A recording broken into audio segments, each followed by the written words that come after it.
Hello दोस्तों, माइस्ट्री notes में आपका स्वागत है। और अगर आप मेरे पेज पे नए हैं तो मेरे चैनल को सब्सक्राइब जरूर कर दें ताकि आने वाली वीडियो के अपडेट्स आपको मिलती रहे। तो दोस्तों, आज का जो हमारा टॉपिक है वह है भारतीय ताम्रपाषाण काल और इसकी संस्कृतियाँ। तो दोस्तों, हम इस टॉपिक में ये देखेंगे कि भारत में जब जब ताम्रपाषाण काल था उस समय की कौन कौन से क्षेत्र में कौन कौन सी संस्कृतियों का उद्भव हुआ और उन संस्कृति के जो लोग थे वो किस तरीके के औजारों का इस्तेमाल करते थे। जो उनके बर्तन होते थे, मृदभांड जिसको कहते हैं, जो मिट्टी के बनते थे, उस पर किस तरीके से नक्काशी की जाती थी, हम इसके बारे में इसमें जानेंगे। तो चलिए दोस्तों, शुरू करते हैं। नवपाषाण युग का अंत होते होते धातुओं का इस्तेमाल शुरू हो गया। धातुओं में सबसे पहले तांबे का प्रयोग हुआ। कई संस्कृतियों का जन्म पत्थर और तांबे के उपकरणों का साथ साथ प्रयोग करने के कारण हुआ। इन संस्कृतियों को ताम्रपाषाणिक कहते हैं, जिसका अर्थ है पत्थर और तांबे के उपयोग की अवस्था। यह लगभग 3300 ईसा पूर्व से 1300 ईसा पूर्व तक फैला हुआ है। ताम्रपाषाण युग के लोग अधिकांशतः पत्थर और तांबे की वस्तुओं का प्रयोग करते थे। वे मुख्यतः ग्रामीण समुदाय बनाकर रहते थे और देश के ऐसे विशाल भागों में फैले थे जहां पहाड़ी जमीन और नदियां थीं। भारत में ताम्रपाषाण अवस्था की बस्तियां दक्षिण पूर्वी राजस्थान, मध्य प्रदेश के पश्चिमी भाग, पश्चिमी महाराष्ट्र तथा दक्षिणी पूर्वी भारत में पाई गई हैं। मालवा संस्कृति। मध्य और पश्चिमी भारत की मालवा ताम्रपाषाण संस्कृति की विशेषता मालवा मृदभांड है, जो ताम्रपाषाण मृदभांडों में उच्चतम माना गया है। मालवा संस्कृति की विशेषता इसकी उन्नत मिट्टी के बर्तनों की तकनीक थी, जिसमें बढ़िया काले चित्र डिजाइनों के साथ लाल बर्तनों का उपयोग शामिल था। वे धातु विज्ञान के में कुशल थे, विशेषकर तांबे की वस्तुओं के उत्पादन में। मालवा संस्कृति स्थलों पर गेहूं और जौ जैसे अनाज की खेती सहित कृषि के साक्ष्य पाए गए हैं। पुरातात्विक निष्कर्षों के आधार पर अन्य समकालीन संस्कृतियों जैसे हड़प्पा सभ्यता के साथ व्यापार संबंध का भी सुझाव दिया गया है। मालवा संस्कृति भारत में ताम्रपाषाण काल के एक महत्वपूर्ण पहलू का प्रतिनिधित्व करती है, जो इस क्षेत्र के प्राचीन समाजों के तकनीकी और सांस्कृतिक विकास में मूल्यवान अंतर्दृष्टि प्रदान करती है। गणेश्वर जोधपुर संस्कृति। यह स्थान राजस्थान के उत्तर पूर्वी हिस्से में केंद्रित है। इस संस्कृति से जुड़े 80 से अधिक स्थलों की खोज हो चुकी है। सर्वाधिक स्थल सीकर जिले में अवस्थित है, लेकिन जयपुर और झुंझुनू जिलों में भी बहुत से स्थल स्थित है। इस संस्कृति का क्षेत्र केंद्रीकरण ताम्र अयस्कों से जुड़े बालेश्वर और खेतड़ी जैसे स्थानों से जुड़ा हुआ है, जहां पर प्राचीन काल से तांबे का प्रयोग होता रहा है।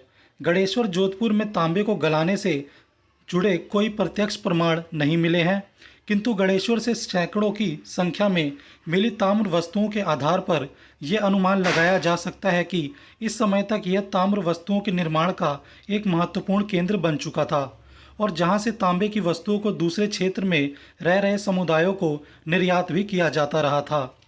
जोरवे संस्कृति। सबसे विस्तृत उत्खनन पश्चिमी महाराष्ट्र में हुए हैं। वे पुरास्थल है अहमदनगर जिले में जोरवे, नेवास, पुणे जिले में चंदौली, सोनगांव, इनामगांव, प्रकाश और नासिक। ये सभी पुरास्थल जोरवे संस्कृति के हैं। जोरवे संस्कृति ने मालवा संस्कृति से बहुत कुछ ग्रहण किया है। जोरवे संस्कृति कुछ भाग को छोड़ सारे महाराष्ट्र में फैली थी। जोरवे संस्कृति ग्रामीण थी, फिर भी इसकी कई बस्तियां जैसे दैमाबाद और इनामगांव नगरीकरण के स्तर तक पहुंच गई थी। महाराष्ट्र के सभी पुरास्थल अधिकतर काली भूरी मिट्टी वाले ऐसे अर्धशुष्क क्षेत्रों में हैं जहां बेर और बबूल के पेड़ थे। महाराष्ट्र के जोरवे और चंदौली में ताम्र कुठार पाए गए हैं और चंदौली में तांबे की छेनी भी मिली है। इसमें 100 से अधिक घर और कई कब्रें मिली हैं। यह बस्ती किलाबंद है और खाई से घिरी हुई है। इनामगांव से ताम्रपाषाण युग के लोगों की कला और शिल्प के बारे में बहुत से तथ्य प्राप्त होते हैं। वे लोग कताई और बुनाई जानते थे, क्योंकि मालवा में चरखे, कपास, सन, सेमल की रुई से बने धागे भी मिले हैं। इससे यह सिद्ध होता है कि वे लोग वस्त्र निर्माण से सुपरिचित थे। अनेक स्थलों पर प्राप्त इन वस्तुओं के शिल्पियों के अतिरिक्त हमें इनामगांव में कुंभकार, धातुकार, हाथी दांत के शिल्पी, चूना बनाने वाले और खिलौने की मिट्टी की मूर्तें बनाने वाले कारीगर भी दिखाई देते हैं। साधारणतः इस संस्कृति की तिथि ईसा पूर्व 1400 और 1000 के बीच निर्धारित की जाती है, परंतु इनामगांव जैसे स्थलों पर यह संभवतः ईसा पूर्व 700 तक विद्यमान रही। घर वर्गाकार, आयताकार या वृत्ताकार होते थे। दीवारें मिट्टी और गारा मिलाकर बनाई जाती थी और उनमें लकड़ी के डंडों की टेक दी जाती थी। छत को गारे से ढक दिया जाता था। मृदभांड के डिजाइन बहुधा ज्यामितीय है, जिनमें तिरछी रेखाओं का प्रयोग किया गया है। छोटे उपकरणों का समृद्ध उद्योग विद्यमान था। तांबे की वस्तुओं में चूड़ियाँ, मनके, फलक, छेनियाँ, सलाइयाँ, कुल्हाड़ियाँ, छुरे और छोटे छोटे बर्तन इत्यादि शामिल थे। दयामाबाद में तांबे की 4 वस्तुएं मिली हैं: रथ चलाते हुए मनुष्य, सांड, गधा और हाथी की आकृतियां, जिनमें प्रत्येक ठोस धातु की है और उसका वजन कई किलो है। इनके प्रमुख अनाज है जौ, गेहूं, मसूर, मटर और कहीं कहीं चावल भी मिले हैं। बेर की झुलसी हुई गुठलियां भी पाई गई हैं। नेवासा में पटसन का साक्ष्य मिला है। पालतू बनाए गए पशुओं में गाय, बैल, बकरी, भेड़, सुअर और घोड़ा शामिल थे। यहाँ से ढेर सारे मनके मिले हैं। मृद मूर्तियों में मातृ देवी के अनेक रूप मिलते हैं। मातृ देवी की एक आकृति सांड की आकृति के साथ जुड़ी हुई मिली है। एक प्रमुख विशेषता यह है कि बहुत सारे शवाधान कलश भी किए गए हैं और यह कलश घरों के फर्श के नीचे रखे मिले हैं। आहार संस्कृति राजस्थान के उदयपुर, चित्तौड़गढ़, भीलवाड़ा, अजमेर, जयपुर और टोंक जिले में तथा मध्य प्रदेश के मंदसौर में अनेक ताम्रपाषाण युगीन स्थल मिले हैं। केवल 2 स्थलों का उत्खनन किया गया है, आहार और गिलुंद। इस ताम्रपाषाण संस्कृति को आहार संस्कृति कहा जाता है। निर्माण कार्य का अधिकांश साक्ष्य आहार से मिलता है। साधारण घर गारे और पत्थर के बने थे। नींवों में पत्थर का प्रयोग होता था। दीवारों को बांस के पद या पत्थर की पिंडिकियों से सुदृढ़ बनाया जाता था और संभवतः ढलवा छतें बनाई जाती थी। फर्श काली मिट्टी और पीली गाद मिलाकर बनाई जाती थी और कभी कभी उस पर नदी के पाट की बजरी बिछा दी जाती थी। परंतु आहार में एक मकान 33 फुट 10 इंच लंबा था और एक कच्ची दीवार से उसके 2 हिस्से बना दिए गए थे। गिलुंद में भंडार गर्त मिले हैं। गिलुंद में पक्की ईंटों के प्रयोग का साक्ष्य भी मिला है। मुख्य मृदभांड काले और लाल रंग में मिले हैं, जिनमें तरह तरह के रैखिक और बिंदीदार सफ़ेद डिजाइन बने हैं। तांबे का प्रयोग व्यापक रूप से प्रचलित था। इस संस्कृति के लोग खानों से कच्चा तांबा एकत्र करके उसे घर पर पिघलाते और साफ करते थे। तांबे की वस्तुओं में अंगूठियाँ, चूड़ियाँ, सूरमे की सलाइयाँ, चाकू के फल और कुल्हाड़ियाँ मिली हैं। तांबे को घर पर पिघलाने की पुष्टि तांबे के पत्थर और धातु मल से होती है। पशुओं की मृद मूर्तियों, मनके, मुहरे इत्यादि भी मिले हैं। हल्के रत्नों के मनके भी मिले हैं। आहार में चावल की खेती की जाती थी। संभवतः बाजरा भी मौजूद था। पशु अस्थियों में मछली, मुर्गे, गाय, भैंस, बकरी, भेड़, हिरन और सुअर की अस्थियां शामिल है, जिनसे अर्थव्यवस्था में पालतू पशुओं के महत्व का संकेत मिलता है। यह तर्क दिया गया है कि इस संस्कृति के सबसे आरंभिक चरण के लिए लोग किसान कम चरवाहे अधिक थे। वे अपने मवेशियों को संभवतः प्रत्येक वर्ष की किसी कालावधि में अपने घरों के बाहर बांध देते थे। जिस इलाके में मवेशी रखे जाते थे उसमें लकड़ी के डंडों की बाड़ लगा दी जाती थी। बाड़ के भीतर जो गोबर इकट्ठा होता था उसे प्रति वर्ष बाड़ के डंडी के साथ ही जला दिया जाता था। इस संस्कृति के लोग पत्थर के छोटे छोटे औजारों और हथियारों का इस्तेमाल करते थे, जिनमें पत्थर के फलकों का महत्वपूर्ण स्थान था।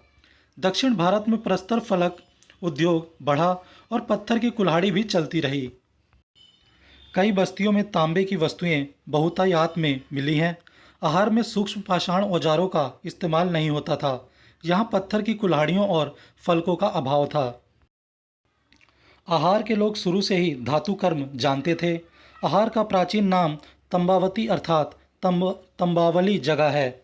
आहार संस्कृति का काल 2100 और 1599 ईसा पूर्व के बीच माना जाता है और गिलुंद उस संस्कृति का स्थानीय केंद्र माना जाता है। गिलुंद में तांबे के टुकड़े ही मिलते हैं। यहाँ एक प्रस्तर फलक उद्योग भी पाया गया है। बहुमुखी चूल्हे का प्रयोग यहाँ देखा जा सकता है। पैर से चलाए जाने वाली चक्की सहित कई अर्धकीमती पत्थरों के मनके और सूत कातने के लिए चरखे भी पाए गए हैं।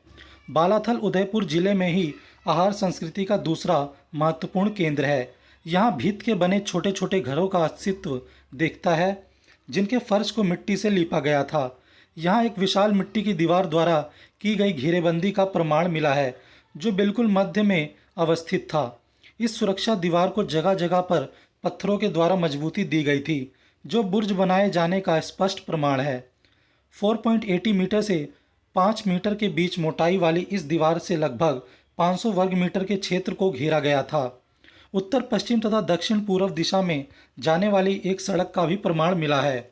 यहाँ पर बहुकक्षों वाले 3 विशाल भवनों को रेखांकित किया जा सकता है, जिनमें रसोई घर और भंडार कक्ष के अतिरिक्त 2 कुम्हार की भट्टी को भी चिन्हित किया गया है। सवालदा संस्कृति।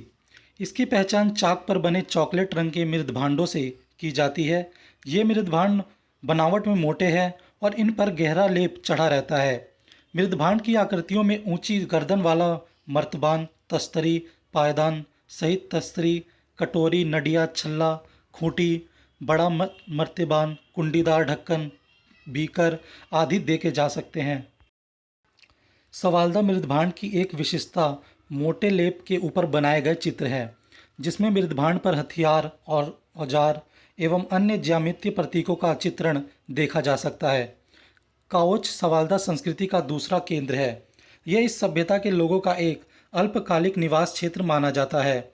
घरों का आकार अंडाकार या गोलाकार होता था, जिस पर ढलवी छत बनी होती थी। हड्डियों से बने औजारों के अतिरिक्त हड्डी, शंख, कार्नेलियन और टेराकोटा के आकर्षक मनके पाए गए हैं। जंगली हिरण एवं पालतू मवेशी, भैंस, भेड़, बकरी और कुत्तों की हड्डियां चिन्हित की गई हैं। उगाए जाने वाले पौधों में बाजरे की कई प्रजातियों के अतिरिक्त चने और मूंग के अवशेष मिले हैं। यहाँ से प्राप्त मृदभांडों पर ज्यामिति तथा प्राकृतिक प्रतीकों के डिजाइन बनाए गए हैं। ताम्रपाषाण अवस्था में अनाज, भवन, मृदभांड आदि में क्षेत्रीय अंतर भी दिखाई देते हैं। पूर्वी भारत चावल उपजाता था, तो पश्चिमी भारत जौ और गेहूँ। महाराष्ट्र में मृतक को कलश में रखकर अपने घर में फर्श के अंदर उत्तर दक्षिण स्थिति में लोग गाड़ते थे। हड़प्पाई लोगों की तरह अलग अलग कब्रिस्तान नहीं होते थे। कब्र में मिट्टी की हड्डियां और तांबे की कुछ वस्तुएं भी रखी जाती थी, जो जाहिर है कि परलोक में मृतक के इस्तेमाल के लिए होती थी। मिट्टी की स्त्री मूर्तियों से प्रतीत होता है कि ताम्रपाषाण युग के लोग मातृ देवी की पूजा करते थे। कई कच्ची मिट्टी की नग्न मूर्तिकाएं भी पूजी जाती थी। इनाम गांव में मातृ देवी की प्रतिमा मिली है। मालवा और राजस्थान में मिली मिट्टी की वृषभ मूर्तिकाएं यह सूचित करती है कि वृषभ धार्मिक पंथ का प्रतीक था।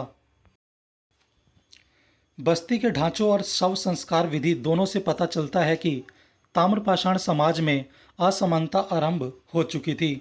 महाराष्ट्र में पाई गई कई जौरवे बस्तियों में एक तरह का ऊंच नीच का क्रम दिखाई देता है। कुछ बस्तियां तो 20 हेक्टेयर तक की बड़ी बड़ी हैं, जबकि कुछ केवल 5 हेक्टेयर या उससे भी छोटी है। बस्तियों के विस्तार में अंतर का अर्थ है कि बड़ी बड़ी बस्तियों का दबदबा छोटी छोटी बस्तियों पर रहता था, लेकिन बड़ी और छोटी दोनों तरह की बस्तियों में सरदार और उनके नातेदार आयताकार मकानों में रहते थे और गोल झोपड़ियों में रहने वाले पर प्रभुत्व रखते थे। इनामगांव में शिल्पी या पंसारी लोग पश्चिमी छोर पर रहते थे, जबकि सरदार केंद्र स्थल में रहता था। इससे निवासियों के बीच सामाजिक दूरी जाहिर होती है। पश्चिमी महाराष्ट्र की चंदौली और निवासा बस्तियों में पाया गया है कि कुछ बच्चों के गले में तांबे के मनकों का हार पहनाकर उन्हें दफनाया गया है, जबकि अन्य बच्चों की कब्रों में सामान के तौर पर कुछ बर्तन मात्र है। भारत के मध्य और पश्चिमी भागों में ताम्रपाषाण संस्कृतियाँ 1200 ईसा पूर्व में या 1000 ईसा पूर्व आते आते लुप्त हो गई। केवल जौरवे संस्कृति 700 ईसा पूर्व तक जीवित रही। पश्चिमी भारत और पश्चिमी मध्य प्रदेश में ताम्रपाषाण बस्तियों के लुप्त होने का कारण लगभग 1200 ईसा पूर्व के बाद से वर्षा की कमी मानी जाती है। लेकिन लाल मिट्टी वाले क्षेत्रों में, खासकर पूर्वी भारत में, ताम्रपाषाण अवस्था के तुरंत बाद लौह अवस्था आ धमकी और इसने धीरे धीरे लोगों को पूरा खेतिहर बना दिया। यही बात मध्य गंगा के मैदान में स्थित ताम्रपाषाण संस्कृतियों पर लागू होती है। इसी तरह दक्षिणी भारत के कई स्थलों पर ताम्रपाषाण संस्कृति ने लोहे का इस्तेमाल करने वाली महापाषाण संस्कृति का रूप ले लिया। भारत में ताम्रपाषाण युग, जिसे ताम्र युग के रूप में भी जाना जाता है, एक ऐसा काल था जिसमें पत्थर और धातु दोनों उपकरणों का उपयोग होता था। इस समय के दौरान भारतीय उपमहाद्वीप के विभिन्न क्षेत्रों के समुदायों ने पत्थर के औजारों के साथ साथ आभूषणों और अन्य उपकरणों के लिए तांबे का उपयोग करना शुरू कर दिया। यह परिवर्तन प्राचीन भारतीय समाज के तकनीकी और सामाजिक आर्थिक विकास में एक महत्वपूर्ण कदम था। भारत के विभिन्न क्षेत्रों में अलग अलग ताम्रपाषाण संस्कृतियां थीं। प्रत्येक की अपनी अनूठी विशेषताएं और प्रथाएं थीं। इन संस्कृतियों ने बहुमूल्य पुरातात्विक साक्ष्य छोड़े हैं, जो उनकी जीवन शैली, व्यापार और सामाजिक संरचनाओं के बारे में जानकारी प्रदान करते हैं। तो दोस्तों, इसी के साथ हमारा ये टॉपिक भी समाप्त हुआ, और लाइक और कमेंट करके ज़रूर बताएं कि आपको कैसा लगा। तो चलिए दोस्तों, मिलते हैं नेक्स्ट टॉपिक में, और इसे देखने के लिए आपका बहुत बहुत शुक्रिया।